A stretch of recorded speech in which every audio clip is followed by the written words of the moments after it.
आणि याचे मी काही आन्सर दिलेले आहेत तिथं.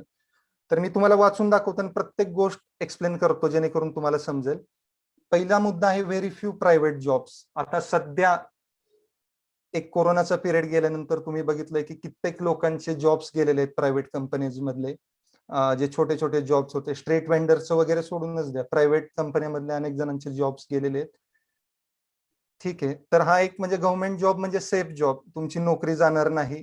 त्याच्यामुळं एक माणसाला सुरक्षितता असली की माणूस चांगल्या प्रकारे काम करू शकतो. त्याच्यामुळं एकतर प्रायव्हेट जॉब राहिले नाहीत आणि त्याच्यामध्ये सुद्धा जॉब सिक्युरिटी राहिली नाही. माझे बरेच इंजिनिअरिंगचे मित्र आहेत जे अजून सुद्धा जॉब शोधतायत, ज्यांचं पास आउट 2016-17चं आहे. म्हणजे मार्केटमध्ये कंडिशन खूप वर्स्ट आहे. मी तुम्हाला घाबरवत नाहीये, जे खरं आहे ते सांगतोय. त्याच्यामुळे आपल्याला प्रायव्हेट जॉब्स नाहीयेच आहेत, थोडक्यात असं समजायचंय. ठीक आहे. दुसरी बँकिंग आणि इन्शुरन्स एक्झामचं वैशिष्ट्य आहे ते फास्ट आणि ट्रान्सपरंट एक्झाम प्रोसेस आहे, की तुम्ही प्री एक्झाम दिली, 2 महिन्यात मेन्स एक्झाम, 2 महिन्यात इंटरव्ह्यू आणि पुढच्या 3 महिन्यात जॉईनिंग. म्हणजे तुम्ही सरासरी विचार केला तर मॅक्झिमम 1 वर्षामध्ये तुम्हाला जॉईनिंग लेटर हातात येतं ऍज अ ऑफिसर बँकमध्ये किंवा ऍज अ क्लर्क, जे क्लर्कची एक्झाम क्लिअर करतील. आणि एकदम फास्ट प्रोसेस आहे ही. आणि ह्या पूर्ण एक्झामचं कॉन्ट्रॅक्ट टाटा कन्सल्टन्सी सर्व्हिसकडे दिलेलं आहे. त्याच्यामुळे एकदम पारदर्शकता जी आहे, परीक्षांमध्ये मुलांचा प्रॉब्लेम असतो की हा स्कॅम झाला, हा स्कॅम झाला, किंवा आता मध्ये तुम्ही बघितलं असेल आरोग्य सेवाच्या भरतीमध्ये घोटाळा झाला. आता झाला का नाही माहित नाही आपल्याला, आपण न्यूजच ऐकतो. तसं या एक्झामचं नाही. तुम्ही आतापर्यंत कधीच ऐकलं नसेल की बँकिंग आणि इन्शुरन्स एक्झाम मध्ये काही स्कॅम झालाय, घोटाळा झालाय. त्याच्यामुळे स्कॅम नाही, काही घोटाळा नाही, फास्ट एकदम प्रोसेस आहे. ठीक आहे. With same syllabus you can give multiple exams. म्हणजे आपल्याला फक्त एकच सिलेबस आहे, त्याच्यामध्ये 4 ते 5 सब्जेक्ट आहेत. तेवढे तुम्ही व्यवस्थित केले की तुम्ही वर्षभरामध्ये जवळजवळ 7 ते 8 एक्झाम देऊ शकता. मला वाटत नाही की दुसरं कुठलं ऑर्गनायझेशन तुम्हाला एवढी एक्झाम देण्याची संधी देते एका वर्षामध्ये. एक फिक्स सेट ऑफ सिलेबस आहे, fix set of exam pattern आहे, तो तुम्ही एकदा समजून घेतला आणि त्याच्यानुसार अभ्यास केला की तुम्हाला वर्षामध्ये जवळजवळ 9 ते 10 एक्झाम तुम्ही अपिअर करू शकता. वेदर दे आर ऑफिसरची असेल किंवा क्लर्कची असेल. आता ते महत्वाचं नाहीये, कुठलाही जॉब मिळणं हा महत्वाचं आहे. क्लर्क सुद्धा 3-4 वर्षांनी ऑफिसर होऊ शकतो. आता या घडीला आपल्याला जॉब मिळणं महत्वाचं आहे. म्हणजे वर्षभरामध्ये तुम्हाला 10 ते 12 एक्झाम तुम्ही टार्गेट करू शकता. ठीक आहे. आणि सगळ्यात महत्वाचा मुद्दा लास्टचा आहे की large number of vacancies each year. प्रत्येक वर्षी जवळपास सगळी कॅल्क्युलेशन केलं तर कमीत कमी 10,000च्या आसपास एका वर्षामध्ये वॅकन्सीज येतात. एवढ्या वॅकन्सीज कुठल्याही एक्झाम मध्ये येत नाहीत. युपीएससी मध्ये साधारण 1000 वॅकन्सीज असतात. एमपीएससी मध्ये तर माहितीच आहे तुम्हाला 200 ते 300 वॅकन्सीज असतात. मी त्या एक्झाम तुम्हाला ट्राय करू नका असं म्हणत नाहीये. या एक्झामचे एक प्लस पॉईंट सांगतोय की साधारण 10,000च्या वर वॅकन्सीज एका वर्षामध्ये येतात. आता कोरोनामुळे बरेच एक्झाम पोस्टपोन झाल्या. हे वर्ष थोडस अपवाद आहे, त्याच्यामुळे या वर्षीचा आपण विचार करायला नको. ठीक आहे. ओके. आता मी तुम्हाला वेगवेगळ्या कुठल्या एक्झाम, मी तुम्हाला सांगितलं एक 10 ते 12 प्रकारच्या एक्झाम वर्षभरामध्ये सेम सिलेबसवर होतात, एकाच अभ्यासक्रमावर. त्या कुठल्या आहेत एक्झाम? तर पहिल्यांदा बघा, एसबीआय पीओ, पीओ म्हणजे प्रोबेशनरी ऑफिसर, आणि एसबीआय क्लर्क या एक्झाम होतात. एसबीआय म्हणजे पूर्ण गव्हर्नमेंटची बँक आहे, त्याच्यामध्ये गव्हर्नमेंटचा स्टेक 50% पेक्षा जास्त आहे. याला आपण पब्लिक सेक्टर अंडरटेकिंग म्हणू शकतो किंवा पब्लिक सेक्टर बँक म्हणू शकतो. या सगळ्या गव्हर्नमेंट बँक आहे. ठीक आहे. त्याच्यानंतर आयबीपीएस पीओ आणि आयबीपीएस क्लर्क, ज्याच्यामध्ये नॅशनलाइज बँक येतात, जसं पंजाब नॅशनल बँक आहे, बँक ऑफ बरोदा आहे, युनियन बँक ऑफ इंडिया आहे, युको बँक आहे. या सगळ्या बँकांची जी परीक्षा होती ती आयबीपीएस पीओ आणि आयबीपीएस क्लर्क या माध्यमातून घेतली जाते. नंतर आहे आयबीपीएस आरआरबी पीओ आणि आयबीपीएस आरआरबी क्लर्क. या बँक कुठल्या आहेत? ज्या बँक सेंट्रल गव्हर्नमेंट म्हणजे केंद्र शासन शिवाय राज्य शासन म्हणजे महाराष्ट्र सरकार आणि स्पॉन्सर बँक, वरच्या नॅशनलाइज बँक त्याच्यातलीच एक स्पॉन्सर बँक असते, यांनी रन केल्या जातात. त्या बँकांना म्हणतो आपण ग्रामीण बँक. जिथं मी जॉब करतोय, आयबीपीएस आरआरबी पीओ, या बँकांचं मेन काम ऍग्रिकल्चर रिलेटेड फायनान्स आणि मायक्रो फायनान्स हे काम आहे या बँकांचं. त्याच्यामुळे या बँकांचे 3 रेग्युलेटर म्हणण्यापेक्षा 3 लोकांनी ही बँक होल्ड केलेली आहे. एक तर सेंट्रल गव्हर्नमेंट, ज्याचा 50% स्टेक्स आहे. दुसरं आहे state government, government of Maharashtra 15% stake, आणि sponsor bank Bank of Maharashtra आहे, ज्यांचा 35% स्टेक. अशा या ग्रामीण बँक आहेत, ज्या राज्यानुसार बदलतात थोड्याशा. ठीक आहे. त्याच्यानंतर एलआयसी डबलएओ आणि एलआयसी असिस्टंट, एलआयसीचा ऍडमिनिस्ट्रेटिव्ह ऑफिसर आणि एलआयसी असिस्टंट, या सुद्धा एक्झाम वर्षभरामध्ये येतात. यांच्या सुद्धा वॅकन्सीज असतात. या इन्शुरन्सच्या एक्झाम आहेत.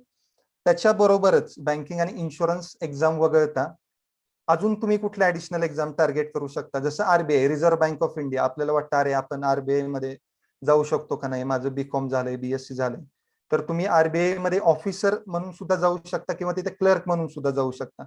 आता क्लर्क शब्द ऐकल्यावर आपल्याला वाटतं की अरे जॉब काहीतरी छोटा आहे. काही छोटा नसतो. 3 ते 5 वर्षात क्लर्कचं प्रमोशन ऑफिसर मध्ये होतं, कुठलीही असतो पोस्ट. त्याच्यामुळे दुसऱ्या एक्झाम मध्ये तुम्ही आरबीआय मध्ये जाऊ शकता ऍज अ असिस्टंट म्हणजे क्लर्क. नंतर FCI, food corporation of India, ही सुद्धा मोठी संस्था आहे सेंट्रल गव्हर्नमेंटची, जिथं तुम्ही सेम सिलेबसनी सेम अभ्यासक्रम आहे, फक्त एक्झाम वेगळी. त्या एक्झामला तुम्ही अपियर करायचं आणि तिथं तुम्ही जाऊ शकता. नंतर ईपीएफओ, प्रोव्हिडंट फंड, तुम्हाला माहितीच आहे. जे एम्प्लॉई ज्यांच्या घरचे असतील गव्हर्नमेंटमध्ये किंवा प्रायव्हेटमध्ये, त्यांना माहित असेल ईपीएफओ म्हणजे काय आहे. ईएसआयसी आहे, इन्शुरन्सची कंपनी आहे स्टेट गव्हर्नमेंटची. त्याच्यानंतर रेल्वेच्या एक्झाम आहे आणि एसएससीच्या एक्झाम आहेत. तर सेम सिलेबसवर तुम्ही एवढ्या एक्झाम टार्गेट करू शकता. आता मी इथं रेल्वे आणि एसएससी ला थोडंसं लाल केलंय, तुम्हाला पण क्वेश्चन पडला असेल सरांनी का केलंय असं. तर रेल्वे आणि एसएससीचा सगळ्यात मोठा ड्रॉबॅक आहे की ही एक्झाम प्रोसेस कमीत कमी 2 ते 3 वर्ष चालते. मग एवढा वेळ आपली थांबायची तयारी आहे का, किंवा आपल्याला तेवढा घरून फायनान्शियल सपोर्ट मिळेल का, पाठिंबा मिळेल का. ठीक आहे, तू 2 वर्ष अभ्यास कर, 3 वर्ष कर, किंवा 2-2 वर्ष निकालच लागत नाहीत एक्झामचे, अशा एक्झाम आहेत. म्हणून मी त्यांना थोडंसं लाल केलंय. तुम्ही त्या सुद्धा एक्झाम सेम सिलेबसवर टार्गेट करू शकता, काही अडचण नाही. फक्त थोडीशी वेळ खाऊ प्रक्रिया आहे. ठीक आहे. आता तुम्ही लिहून वगैरे काहीच घेऊ नका, मी तुम्हाला पीपीटी शेअर करतो मॅडमच्या माध्यमातून. त्याच्यामुळे लिहून घेण्याचं वगैरे काही नाही, फक्त शांत ऐका मी जे सांगतो ते. ठीक आहे. आता मी तुम्हाला पूर्ण प्रॅक्टिकल बोलणार आहे, मोटिवेशनल लेक्चर हे नाही. मी तुम्हाला एक्झाम कशी आहे, पॅटर्न कशी आहे, तुम्ही कसं क्रॅक करू शकता, तुम्हाला एकदम प्रॅक्टिकल अप्रोच सांगणार आहे. ठीक आहे. तर कुठलीही एक्झाम असेल ऑफिसरची, तर त्याला 3 टप्पे असतात. एक तर असती पूर्व परीक्षा, नंतर असते मुख्य परीक्षा, आणि तिसरी असते मुलाखत, तिसरा टप्पा. आणि जर तुम्ही क्लर्कच्या एक्झामसाठी अपियर करत असाल, कुठल्याही क्लर्कचा, whether it is LIC, RBI किंवा एसबीआय, आयबीपीएस, तर त्यासाठी 2च टप्पे असतात. एक तर पूर्व परीक्षा आणि मुख्य परीक्षा. क्लर्कच्या परीक्षांना इंटरव्ह्यू होत नाही.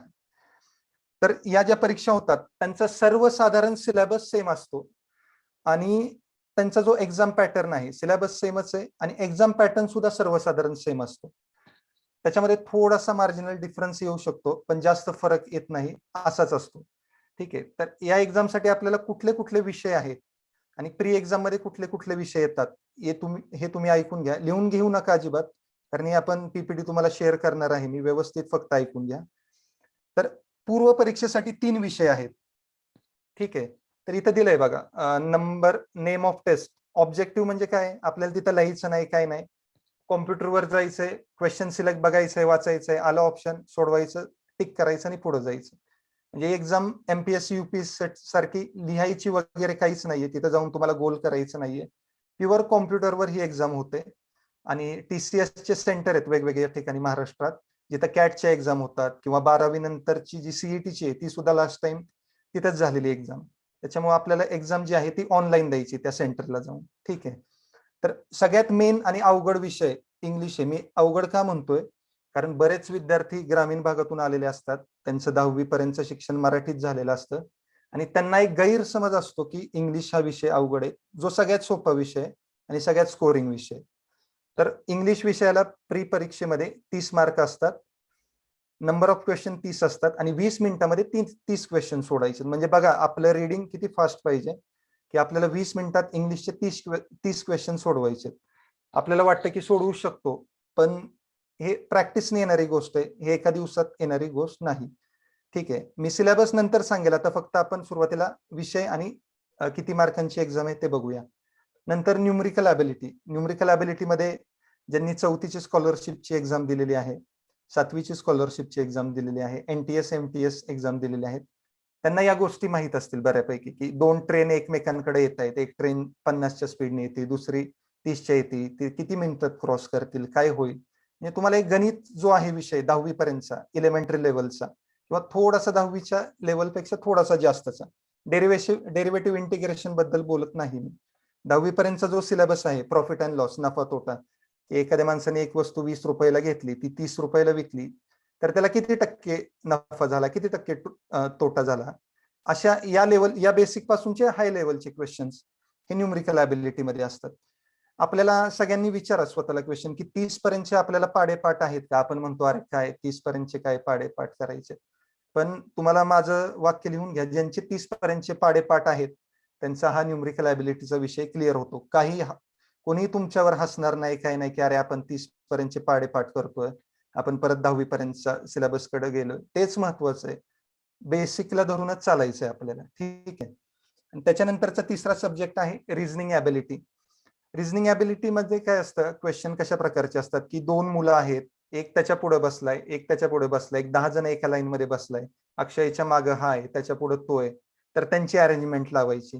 किंवा अल्फा न्यूमरिक सिरीज असते, ए नंतर बी आलाय, बी नंतर सी आलाय. किंवा नातेसंबंध, हा ह्याचा मुलगा आहे, हा ह्याची आत्या आहे, तर ह्या दोघांचं नातं काय. या प्रकारचे जे क्वेश्चन आहेत ते रिझनिंग ॲबिलिटी मध्ये येतात, जो सगळ्यात सोपा विषय आहे. ठीक आहे. सोपा म्हणजे मी एक विद्यार्थ्यांच्या पॉइंट ऑफ व्ह्यूनी सांगतोय की जो करण्यासाठी जो विषय पहिल्यांदा घेऊ शकतात तो रिझनिंग ॲबिलिटी आहे, जो अतिशय सोपा विषय आहे. ठीक आहे. आता बेसिक विषय काय आले असतील तुम्हाला, इंग्लिश, मॅथ्स आणि बुद्धिमत्ता चाचणी. तेच जे 4थीचं स्कॉलरशिप आहे, 7वीचं स्कॉलरशिप आहे, त्याच धर्तीवर त्याच बेसिसवर या परीक्षा आहेत. ठीक आहे. आता आपण जे प्री एक्झाम क्लिअर करतील ते मेन्स एक्झामला अपियर होतील. तुमच्यापैकी बरेच जण प्री क्लिअर करतील अशी मला अपेक्षा आहे अभ्यास चालू करून. ठीक आहे. तर मेन्स मध्ये कुठलाही वेगळा विषय नाहीये, 3 विषय सेमच आहेत, फक्त एक ऍडिशनल विषय आलेला आहे मेन्स मध्ये. ठीक आहे.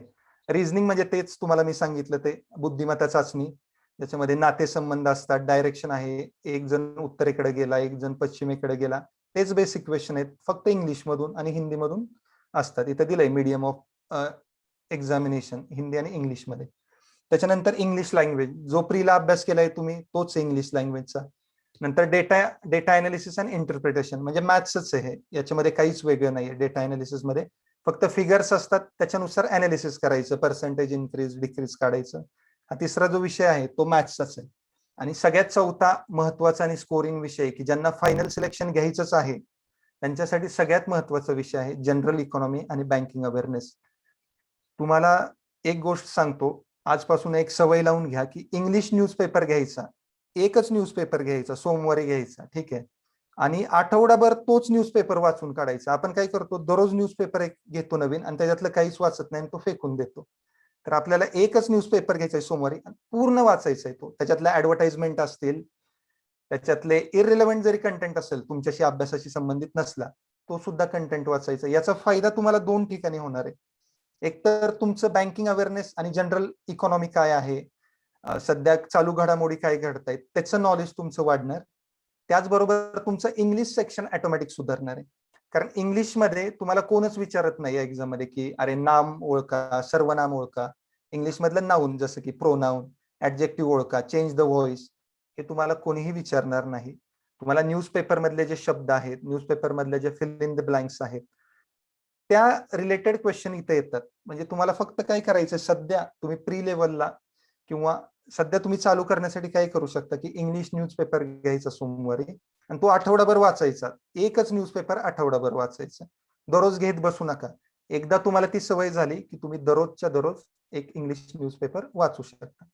अजून एक विषय आहे याच्यामध्ये, पत्रलेखन आणि एसे लिहायचं आहे आपल्याला, निबंध आणि पत्र लिहायचं आहे. आता तुम्ही बँकमध्ये मॅनेजर झाला, आता मी असिस्टंट मॅनेजर आहे, तर वरून दररोज हजारो मेल येत असतात. आपल्याला वाटत नाही की हजारो म्हणजे खरंच आहे काय, त्या जुने मेललाच आपल्याला रिप्लाय देता येत नाही, त्याच्यामुळे मेलची पूर्ण लिस्ट साठलेली असते.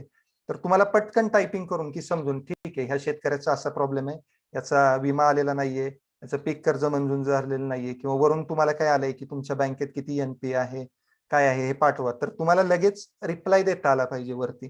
त्याची रंगीत तयारी आहे. तुम्ही म्हणाल की अरे हे विषय का ठेवलेले आहेत, तुम्हाला ऍक्च्युअल बँकमध्ये जाऊन तिथं लेटर लिहायचे दररोज, तुम्हाला एसे लिहायचे, किंवा एखाद्या व्यक्तीने मागितलं की मला सर लिहून द्या, तुमचं मला समजत नाहीये काय, मला रिटर्न मध्ये द्या, तर तुम्हाला देता आलं पाहिजे, त्याची ही तयारी. ठीक आहे. तर मेन्स मध्ये एकूण 3 विषय जे आहेत ते प्रीचेच आहेत. एक चौथा विषय ऍड झालेला आहे, तो म्हणजे अवेअरनेस, बँकिंग अवेअरनेस आणि सामान्य ज्ञान ज्याला म्हणतो, जे तुम्हाला न्यूजपेपर वाचूनच मिळणार आहे, बाकी कुठूनही मिळणार नाही. आणि दुसरा विषय ऍड झाला म्हणजे लेटर रायटिंग, लेटर आणि एसे. ठीक आहे. आता जे क्लर्कच्या परीक्षेला अपियर करतात त्यांनी ही एक्झाम क्लिअर केली की संपलं, त्यांचं सिलेक्शन झालं. आणि ज्यांना ऑफिसर डायरेक्ट वरच्या पोस्टला जायचं आहे, बँकमध्ये ऑफिसर लागायचं आहे, त्यांच्यासाठी पुढची स्टेप आहे इंटरव्ह्यू. जे पूर्व परीक्षा पास करतील, मुख्य परीक्षा पास करतील, त्यांना फायनल स्टेज आहे इंटरव्ह्यू. आता इंटरव्ह्यू मध्ये काय, त्यांनी ऑलरेडी तुमचं नॉलेज चेक केलंय की तुम्हाला गणित सोडवता येत आहेत, तुम्हाला इंग्लिश वाचता येत आहे, तुम्हाला बुद्धिमत्ता चाचणीचे सुद्धा गणित सोडवता येत आहेत. तर ते काय बघतात की बाबा सदर कॅन्डिडेट हा आलेला आहे जो आपल्या बँकमध्ये काम करणार आहे उद्या जाऊन, त्याला हजारो लोकांना तोंड द्यायचंय, पॉलिटिकल असतील, स्थानिक लोक असतील, शेतकरी असतील, बिझनेसमॅन असतील. आणि गव्हर्नमेंट बँकमध्ये तर खूप त्रास असतो पॉलिटिशियन्सचा, हे तुम्हाला बँकमध्ये लागल्यावर नंतर समजेलच. तर या लोकांना तोंड देण्यासाठी त्या विद्यार्थ्याची क्षमता आहे का, त्यांनी तुमचं बघितलंय नॉलेज, प्री एक्झाम मध्ये बघितलंय की विद्यार्थी चांगली गणित सोडवते, मेन्स मध्ये बघितलं की याचं न्यूजपेपर रिडिंग चांगलं आहे, त्याच्यानंतर हा एसे लिहू शकतो, हा पत्रव्यवहार करू शकतो. पण समोरून जे हजारो लोक तुम्हाला भेटणार आहेत over the period of time, वेगवेगळ्या प्रकारचे लोक, तर त्यांना हा विद्यार्थी फेस करू शकतो का, त्यांना हा विद्यार्थी तोंड देऊ शकतो का, याच्यासाठी तुमचा इंटरव्ह्यू घेतलेला आहे. ऑफिसर लोकांसाठी हा इंटरव्ह्यू ठेवलेला आहे, जे पीओच्या पोस्टला जातील, क्लर्कवाल्यांना इंटरव्ह्यू नाही. तर इंटरव्ह्यू मध्ये ते तुमचं नॉलेज चेक करत नाहीत, ते एवढंच बघतात की हा विद्यार्थी बँकेमध्ये काम करण्यासाठी सक्षम आहे का. याच्यासाठी त्यांनी इंटरव्ह्यू ठेवलेला आहे जो 100 मार्कचा असतो. त्याचं परत कन्व्हर्जन केलं जातं मार्क्समध्ये, तो काही टेक्निकलचा विषय आहे. पण इंटरव्ह्यू मध्ये ते समोरचे बघतात की हा व्यक्ती खरंच चांगला आहे का, हा बँकेच्या हिताचे निर्णय घेऊ शकतो का, हा याच्यामुळे बँकेचं नुकसान तर होणार नाही ना. हे सगळे मुद्दे तुम्ही जेव्हा बोलता इंटरव्ह्यूला, तेव्हा ते एक्सपिरियन्स लोक असतात बरेच, ते तुम्हाला एक 5 मिनिटात जज करू शकतात की हा विद्यार्थी इथं फिट आहे का नाही. आणि जर तुम्ही प्रीचा अभ्यास केला, मेन्सचा अभ्यास केला व्यवस्थित, तर तुमच्यामध्ये ऑटोमॅटिकली ती कॅपॅसिटी येते की समोर जो क्वेश्चन विचारतोय त्याला तुम्ही व्यवस्थितपणे उत्तर देऊ शकता. आपल्याला काय होतं, आपल्याला फक्त एक विद्यार्थ्यांची, आपल्या मित्रांची सवय होऊन गेलेली असते, आपण त्या पर्टिक्युलर ग्रुपमध्ये असतो, तिथं आपल्याला बोलताना काही वाटत नाही. पण तुम्ही विचार करा फक्त की तुमचा आयुष्याचा प्रश्न आहे हा, जॉब म्हणजे आयुष्याचाच प्रश्न आहे, मला तर वाटतंय 99% लोकांसाठी. तुम्ही तुमच्या पुढे 4-5 सिनियर लोक बसलेत आणि जे तुमच्यावर प्रश्नांचा भडीमार, ह्यांनी एक विचारला की दुसरा एक विचारतोय, लगेच तिसरा, तेव्हा घाम सुटतो लिटरली, एवढी वाईट परिस्थिती होते. तर त्याच्यासाठी तुम्ही तयार आहात का, हे तुम्हाला स्वतःला विचारायचं आहे. तुम्ही जर व्यवस्थित अभ्यास केला की बाय डिफॉल्ट तुम्हाला इंटरव्ह्यूला फेस करण्याची तयारी येऊन जाते. ठीक आहे. आता हे आपण परीक्षेच्या बद्दल बोललो. आता मी तुम्हाला पुस्तक सांगेन की याच्यासाठी तुम्ही कुठली पुस्तक रेफर करू शकता, हे लिहून घेऊ नका, आपण तुम्हाला पीपीटी देणारच आहे. बघा, आता सिलेबस पण इन डिटेल मी तुम्हाला सांगणार आहे, मी त्याची पीडीएफ शेअर करीन, त्याच्यामुळे जास्त टेक्निकॅलिटीज मध्ये जाऊ नका. तर इथं बुकची लिस्ट दिलेली आहे. क्वांटिटेटिव्ह ऍप्टिट्यूड म्हणजे मॅथ्ससाठी एक फास्ट ट्रॅक अरिथमॅटिक नावाचं बुक आहे, ते तुम्हाला रेफर करायचं आहे. आणि how to prepare for quantitative aptitude for CAT, हे एक पुस्तक आहे, ते तुम्हाला रेफर करायचं आहे. लिहून घेऊ नका, हे आपण तुम्हाला देऊच नंतर. त्याच्यानंतर इंग्लिशसाठी रेन अँड मार्टिन आणि न्यूजपेपर रिडिंग, जे तुम्हाला मी सांगितलं बेसिक, ते करायचंय. त्याच्यानंतर रिझनिंगसाठी किरण पब्लिकेशनचं बुक येतं, बँक पीओ रिझनिंग, ते बुक तुम्हाला विकत घेऊन ते पूर्ण बुक सोडून काढायचंय. बँकिंग अवेअरनेससाठी, आता तुम्ही म्हणाल सर आम्ही प्रीचाच अभ्यास करतो ना, पहिले 3च विषय. जेव्हा तुम्ही प्रीचा अभ्यास करता तेव्हा प्री आणि मेन्स एक्झाम मध्ये खूप कमी गॅप राहतो, आणि तेव्हा मग आपल्याला सुचत नाही की अरे आपला आता मेन्सचा अभ्यास राहिला, आपण बँकिंग विषयी काहीच वाचलं नाही, आपल्याला आरबीआय म्हणजे काय माहित नाही, आपल्याला नाबार्ड म्हणजे काय माहित नाही, आपल्याला शेअर मार्केट वरती जातंय खाली होतंय ते नक्की काय होतंय हे सुद्धा माहित नाही आपल्याला. मग अशी वेळ मेन्सच्या वेळी येऊ नये म्हणून आपल्याला सुरुवातीपासूनच अभ्यास चालू करायचा बँकिंग अवेअरनेसचा. त्याच्यासाठी एक सुंदर पुस्तक आहे, फक्त 100 ते 150 पानांचं आहे, अरिहंत पब्लिकेशनचं बँकिंग अवेअरनेस नावाचं, जे तुम्हाला ऑनलाईन मिळेल, किंवा तुम्ही कुठेही गेला, आप्पा बळवंत चौक असेल पुण्यामध्ये, किंवा आता बाहेरचेही विद्यार्थी आहेत त्यांना त्या त्या लोकेशनला हे पुस्तक नक्की अवेलेबल असेल. नसेल तरी तुम्ही ऑनलाईन मागवा किंवा एस एम जोशी कॉलेजशी संपर्क साधा, खूप चांगले लोक आहेत तिथे, ते तुम्हाला नक्की पुस्तक हे उपलब्ध करून देतील. ठीक आहे.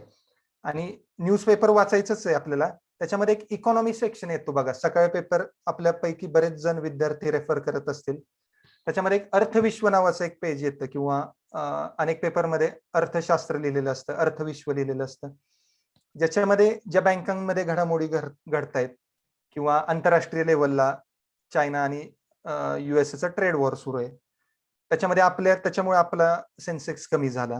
आता एक अदानी कंपनीमध्ये थोडासा स्कॅम झाला, त्याच्यामुळं काय झालं, किंवा आरबीआयने पतधोरण ठरवलं, रेपो रेट कमी केला किंवा जास्त केला. हे बरेच जणांना टर्म समजत नसतील, काही हरकत नाही, फक्त ऐका. तर त्याचा इकॉनॉमीवर काय परिणाम होतोय, घरांच्या किमती वाढतायत म्हणजे नक्की काय होतंय, घरांच्या किमती कमी होत आहेत म्हणजे नक्की काय होतंय. हे जर तुम्हाला over the period of time समजून घ्यायचं असेल तर त्यासाठी तुम्हाला न्यूजपेपरमध्ये एक इकॉनॉमीचा सेक्शन असतो, खास अर्थशास्त्राचा किंवा अर्थविश्व म्हणून. तो तुम्हाला जास्त डिटेलमध्ये वाचायचा आहे. इतर पेपर ही वाचायचंच आहे, पण हा सेक्शन आपल्याला जास्त डिटेलमध्ये वाचायचं आहे. ठीक आहे. आणि लास्टला आहे लेटर आणि एसे रायटिंग. याच्यासाठी बेस्ट आहे युट्यूबवर जायचं, how to write essay, how to write letter.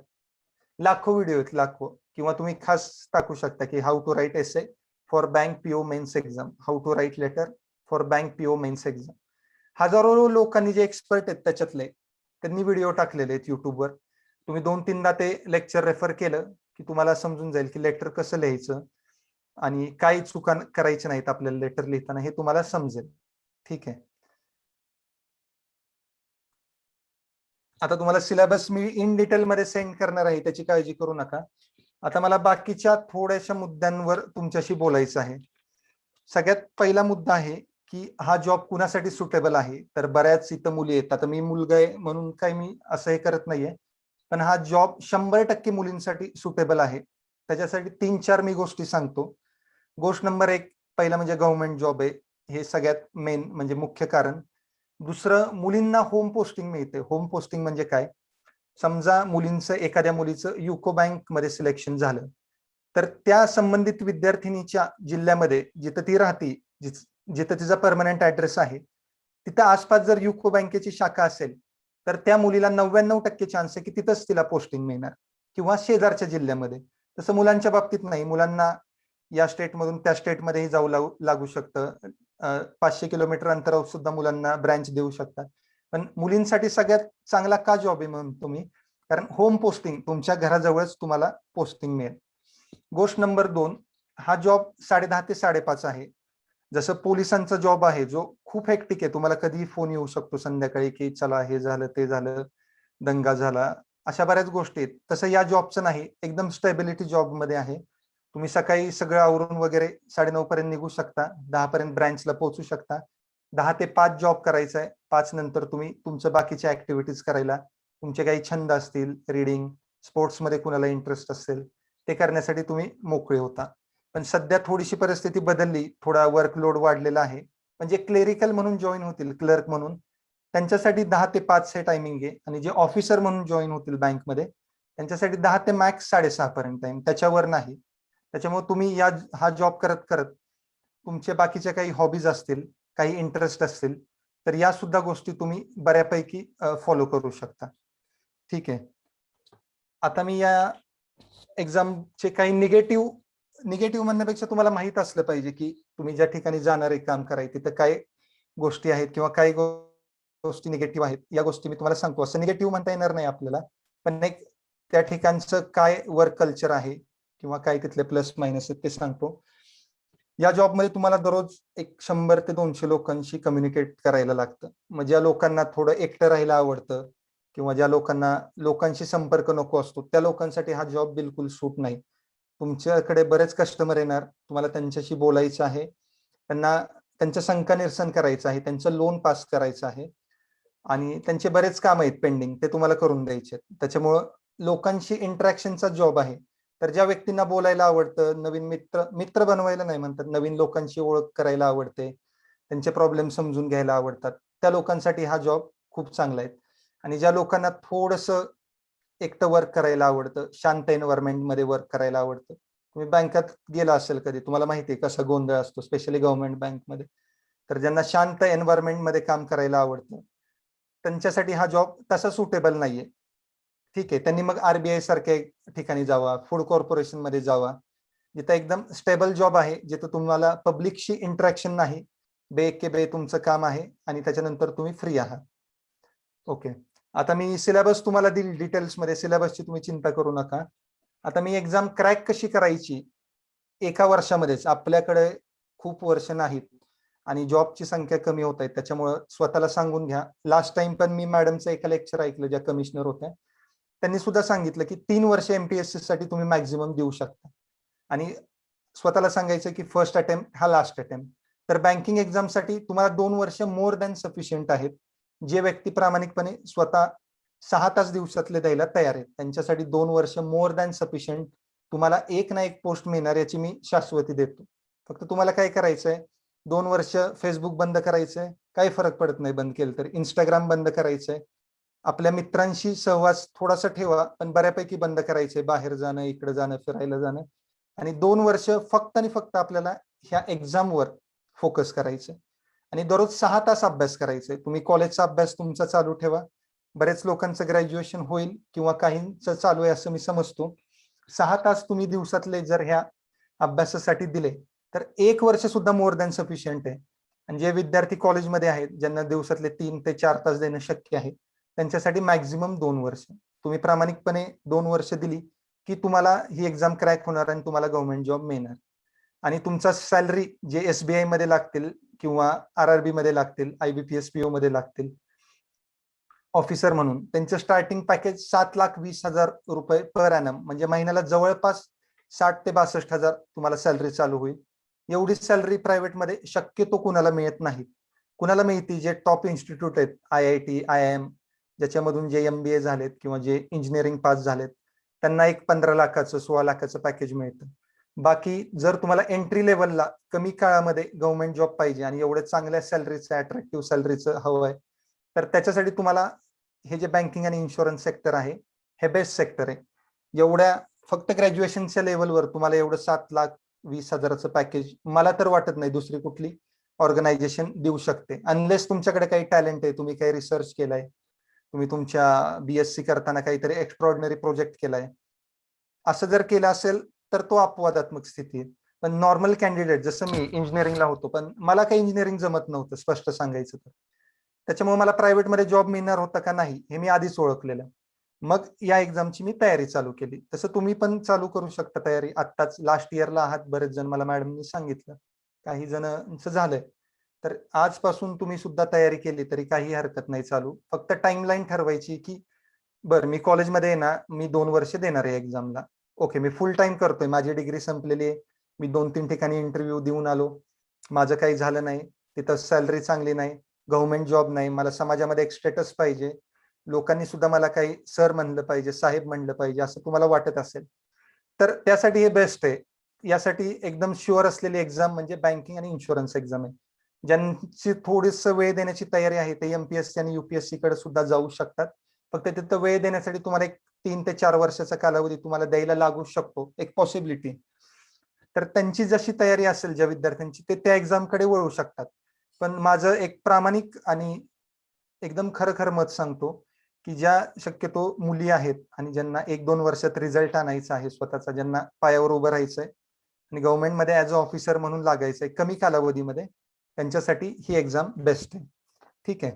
आता आपण बोलूया की तुम्ही अभ्यास कुठं करू शकता आता, किंवा कसा करावा अभ्यास, कुठं करू शकता. सध्या तर लॉकडाऊन आहे, तुम्हाला घरीच अभ्यास करण्याशिवाय पर्याय नाही असं मला तर वाटतं. तर काय होतं तुम्हाला सांगतो, बरेच विद्यार्थी ग्रामीण भागातून असतील असं मी एक अज्युम करतो. बऱ्याच जणांकडे फॅसिलिटीज नाही, जसं की लॅपटॉप नाही. सगळ्यात मेन की एक्झाम देण्यासाठी जे एन्व्हायरमेंट आहे किंवा सराव चाचणी देण्यासाठी लॅपटॉप हवा किंवा एक डेस्कटॉप हवा, हे एन्व्हायरमेंट बऱ्याच जणांकडे अवेलेबल नसतं. तर ते लायब्ररी जॉईन करू शकतात. तर माझं तर स्पष्ट मत आहे, घरी अभ्यास होत नाही. कोणी कितीही म्हणो की मी घरी अभ्यास करू शकतो, घरी अभ्यास होत नाही, खूप डिस्ट्रॅक्शन असतात. आपल्याला आपली आई काहीतरी काम लावते, त्यांचं पण बरोबर आहे, त्यांना वाटतं तुम्ही घरी बसून टाइमपास करताय. त्यांनी तुम्हाला बघितलंय ग्रॅज्युएशन भर, बऱ्याच जणांनी तर तेच केलंय, मी पण तेच केलेलं. त्याच्यामुळे घरचे आपल्याला काम लावतात की अरे जा हे कर ते कर. विद्यार्थिनींना शक्यतो स्वयंपाक करायला लागतो, हरकत नाही, तुम्ही ते स्वयंपाक वगैरे घरची कामे करा, घरी पण वेळ द्या. पण त्याच्यानंतर तुम्ही सांगा घरी की माझा आता घरी अभ्यास होत नाही, मी लायब्ररीमध्येच जाऊन अभ्यास करणार आहे. कारण तिथं काय होतं, आपल्या बाजूला अनेक विद्यार्थी आपण बघतो जे फोकस लावून अभ्यास करत असतात, जे तुमच्यापेक्षा हुशार असतात, असू शकतात, ज्यांना तुमच्यापेक्षा जास्त कन्सेप्ट माहीत असतात. अशा विद्यार्थ्यांचा तिथं ग्रुप तयार होतो लायब्ररीमध्ये गेल्यावर. मग तुम्ही काय करू शकता, तुम्हाला इंग्लिश जमतंय का, ठीक आहे, मग तुम्ही त्याला इंग्लिश सांगा, त्याच्याकडून मॅथ्स समजून घ्या. तुम्हाला रिझनिंग जमतंय का, ठीक आहे, त्याला सांगा की पझल कसं सोडवायचं, नातेसंबंधांचे जे गणित आहे ते कसे सोडवायचे. त्याच्याकडून बँकिंग अवेअरनेस ऐका की आरबीआयचं फंक्शन कसं आहे काय. असं तुमचा जर ग्रुप एक बनला ना एका लायब्ररीमध्ये, की मग तुमची सिलेक्ट होण्याची प्रोबॅबिलिटी खूप पटीनं वाढते. काय होतं, आपण बघतो अरे आपला मित्र बघा 8 तास अभ्यास करतोय, त्यांनी एवढे चॅप्टर केलेले आहेत, त्यांना मॅथ्स मधला पर्सेंटेज चॅप्टर म्हणजे शेकडेवारी चॅप्टर जो आहे, तुम्हाला मी सिलेबस सांगेल त्याच्यामध्ये डिटेल्समध्ये देईलच मी, की अरे त्याला तो चॅप्टर किती व्यवस्थित जमतोय, तो एवढा मोठा प्रॉब्लेम फक्त 2 सेकंदामध्ये सोडवतोय. का सोडवतोय, त्याला काहीतरी टेक्निक माहिती. त्याच्यामुळं मला माझं स्पष्ट मत आहे, तुम्ही स्वतः एकटे अभ्यास करू नका. बरेच जणांना वाटतं माझा एकटाच अभ्यास होतो, पण पर्टिक्युलरली ह्या एक्झामसाठी जर तुम्ही ग्रुप बनवला, ग्रुप डिस्कशन केलं, सगळ्यांनी मिळून प्रॉब्लेम सोडवले. आता मी बघा माझं एक उदाहरण सांगतो तुम्हाला, की मी एस एन जोशी कॉलेजला एक स्पर्धा परीक्षांचं त्याच्यामध्ये सुद्धा स्पेशल IBPS साठी एक सेंटर बनवलंय. ते मला वाटते महाराष्ट्रातलं one of the best centre आहे. म्हणजे टू बी ऑनेस्ट, मी काय अतिशोक्ती करत नाहीये. व्यवस्थित तिथं कॉम्प्युटर आहेत, मुलं मॉक टेस्ट म्हणजे सराव चाचण्या तिथं देऊ शकतात. आणि तिथं एक विद्यार्थ्यांचा ग्रुप झालेला आहे, चांगल्या विद्यार्थ्यांचा. काहींचं सारस्वत बँकमध्ये सिलेक्शन झालेलं आहे, काहींचं युको बँकमध्ये. आणि आता नवीन सुद्धा विद्यार्थी आले ज्यांना मी सुद्धा काही टिप्स दिलेले आहेत, किंवा माझ्या बरोबर अजून ऑफिसर जे लागले त्यांनी सुद्धा त्यांना शिकवलेलं आहे, ते त्या तिथं आहेत. मग त्या विद्यार्थ्यांचा एक ग्रुप झालेला आहे. मग ते काय करतात, घेऊन येतात प्रॉब्लेम्स कुठून तरी. आता पुस्तक उचलतात, एक फास्ट ट्रॅक अरिथमॅटिक नावाचं एक गणिताचं पुस्तक आहे, एक अजून करा, ते पुस्तक घेऊन येतात. ठीक आहे, आज आपल्याला या चॅप्टर मधला पर्सेंटेज चॅप्टर मधला 5 नंबरचा प्रॉब्लेम सोडवायचा आहे. तर सगळे मुलं बसतात आणि प्रॉब्लेम सोडवतात तो. मग एखाद्या विद्यार्थिनीचा 4 मिनिटात सोडवून होतो, एका विद्यार्थ्याचा 2च मिनिटात होतो. एक तर फक्त बघूनच सोडवतो प्रॉब्लेम. होते माझे काही सहकारी होते तिथं, चेतन नावाचा, जो मॅथ्स मध्ये खूप हुशार होता मित्र माझा, तो 2 सेकंदात बघूनच प्रॉब्लेम सोडवत होता. तर मग अरे त्याला कसं काही 2 सेकंदात सोडवतो, याचा अर्थ माझं कुठेतरी चुकतंय. मग तुम्ही त्याला विचारू शकता की अरे तू 2 सेकंदात कसा सोडवला प्रॉब्लेम, काय तुझी स्ट्रॅटेजी होती, किंवा तू कन्सेप्ट कुठून समजून घेतल्यास. असा जो फायदा आहे, जो कंबाईंड वर्क केल्यामुळे जो तुम्हाला मिळणार आहे, तो कुठंच मिळणार नाही.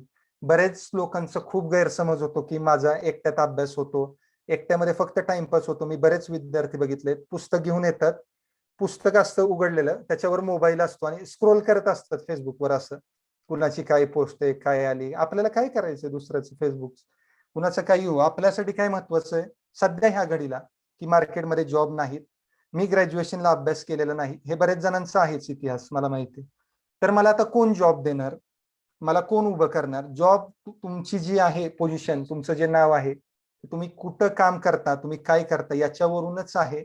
बाकी सगळ्या गोष्टी गौण आहेत, की तुमचे आई वडील काय आहेत, त्या सेकंडरी गोष्टी. तुमचं स्वतःचं पर्टिक्युलर व्यक्तिमत्व जे आहे, तुम्ही कुठं आहात सध्या. तुम्ही MPSC मध्ये क्लास 1 ऑफिसर आहात, तुम्ही बँकमध्ये ऑफिसर आहात, किंवा तुम्ही IAS आहात, या गोष्टींवरूनच, म्हणजे तुमच्या पुढे जे डेझिग्नेशन आहे, तुमचं जे पद आहे, याच्यावरूनच तुमच्या सगळ्या गोष्टी ठरणार आहेत भविष्यात. त्याच्यामुळं तुम्ही या गोष्टीला खूप सिरियस घ्या. आपण ग्रॅज्युएशन मध्ये अभ्यास करत नाही, आपल्याला वाटतं ग्रॅज्युएशन झाल्यावर बघू, तोपर्यंत खूप वेळ निघून गेलेला असतो. आपल्या बरोबरचे बरेच जण सिलेक्ट होतात, आपण मागे राहतो, मग आपल्याला वाईट वाटतं की अरे हे पुढे सिलेक्ट झाले. पण त्यांनी सगळ्यांनी अभ्यास केलाय, त्यांनी टेक्निक शोधून काढलेत की एक गणित 5 मिनिटात कसं सोडवायचं. मेन्सचं गणित आहे, ज्याला 10-15 मार्कांचं एक एक सिंगल गणित आहे, जे तुम्ही 5 मिनिटात सोडवणार आहे, ते कसं सोडवणार आहेत. या टेक्निक त्या मुलांनी समजून घेतले, त्याच्यामुळे ते पुढे गेले. तुम्ही त्यावेळी टाइमपास करत होता. अशी आपल्या भावना, आपली मनामध्ये भावना येते. त्याच्यामुळे सुरुवातीला काय करा, जे लोक बँकिंगचा प्रिपरेशन करणार आहेत, अशा विद्यार्थ्यांचा एक ग्रुप बनवा आता. आणि तुम्ही सगळ्यांनी एक लायब्ररी जॉईन कराच, माझं तर स्पष्ट मत आहे. तिथे गेल्यावर तुम्हाला दिसेलच की अरे हे 2-3 विद्यार्थी आहेत, त्या 2-3 विद्यार्थिनी आहेत, या बँकिंगचा अभ्यास करतायत. त्यांना जाऊन विचारा की काय तुमचं, कशी स्ट्रॅटेजी, मी पण चालू केलंय, मला सुद्धा थोडं मार्गदर्शन करा. त्यांनी सांगितलं तुम्हाला, मार्गदर्शन केलं, की तुम्ही त्यांच्याबरोबर मित्र होऊन जाता. मैत्री फक्त अभ्यासापुरती ठेवायची, आपल्याला जास्त काहीच वाढवायची नाही. तुम्ही त्यांच्याशी डिस्कशन करा. दररोज तुम्ही स्पर्धा लावा मित्रांमध्येच, की अरे चला आज आपल्याला 30 गणितं सोडवायची, प्री एक्झामला 30 गणित आहेत मॅथ्स चॅप्टर मध्ये, 35 गणित आहेत, तर ती 35 गणितं आपल्याला सोडवायची. तर 35 गणितसाठी तुम्ही ऑनलाईन क्वेश्चन पेपर डाउनलोड करू शकता. भरपूर रिसोर्सेस आहेत, भरपूर मटेरियल आहेत. मी तुम्हाला सगळ्या गोष्टी मॅडमच्या माध्यमातून किंवा कसे तरी शेअर करतो. खूप मटेरियल आहे, खूप म्हणजे लिमिटलेस आहे. तर तुम्ही क्वेश्चन पेपर डाउनलोड केला आणि सोडवाय बसले, ठीक आहे. तुम्हाला जाणवेल की अरे तुमच्या मित्राचा 30च मिनिटामध्ये 28 मिनिटामध्ये क्वेश्चन सोडवून झालेत सगळे 35च्या 35, आणि दुसऱ्याला 1 तास दिला तरी सुद्धा त्याला 35 क्वेश्चन सुटत नाही. तुम्ही डिस्कशन करा की अरे कसं काय तू हे केलं, कसे 35 क्वेश्चन तू एवढ्या कमी वेळात सोडवले. म्हणजे हे डिस्कशननी. बरं तुम्हाला डिस्कशनसाठी नाही कोण थोड्या दिवसांसाठी, तर तुम्ही पुस्तक घ्या, पुस्तकामध्ये सोल्युशन बघा. अरे पर्सेंटेज चॅप्टर मध्ये ही कन्सेप्ट होती की 10% वाढ झाली म्हणजे नक्की काय झालं, 20% घट झाली म्हणजे नक्की काय झालं. हे मला कन्सेप्टच माहित नव्हते आणि मी गणित सोडवत होतो. त्याच्यामुळे मला एक अर्धा तास एका गणिताला लागत होता. ठीक आहे, मी आता हे परत कन्सेप्ट वाचीन, परत त्या पुस्तकातल्या कन्सेप्ट समजून घेईन, आणि त्याच्यानंतर तो वेळ माझा हळूहळू हळूहळू कमी करत अशी वेळ येईल एक की तुम्ही बघितल्या बघितल्या ते क्वेश्चनचे आन्सर देऊ शकता. आणि तुम्हाला घाबरवत नाहीये किंवा टेन्शन देत नाहीये. मेन्सचा मॅथ्सचा पेपर जबरदस्त अवघड असतो, जबरदस्त. म्हणजे एमपीएससी सीसॅट ची लेवल जी आहे त्याच्यात तिप्पट चौपट लेवल असते. तुम्हाला घाबरवत नाहीये, एक सांगतोय रिअलिटी. 2017 मध्ये एसबीआय पीओचा एक मेन्सचा पेपर होता. त्याच्यामध्ये मॅथ्सचा कट ऑफ 0 लागलेला. म्हणजे ज्यांना मॅथ्स मध्ये 40 पैकी 0 मार्क पडले त्यांचं सुद्धा सिलेक्शन झालेलं. एवढा अवघड पेपर होता. तर अवघड आहे म्हणून काय आपण घाबरून जायचं नाहीये, आपल्याला त्या लेवलची तयारी करायची. ठीक आहे. आणि तुम्ही जर माझं तर स्पष्ट मत आहे, ज्यांना वेळ कमी आहे, ज्यांना लवकर कुठली तरी पोस्ट हवी आणि ती पोस्ट घेऊन अजून पुढच्या पोस्टसाठी तयारी करायची आहे, त्यांनी आजपासून सुद्धा बँकिंग एक्झाम्सची तयारी केली तरी चालेल. तुम्हाला सिलेबस आहेत, या त्या गोष्टी ऑनलाईन मिळतील, मी सुद्धा तुम्हाला त्या शेअर करतो. ठीक आहे. तर माझं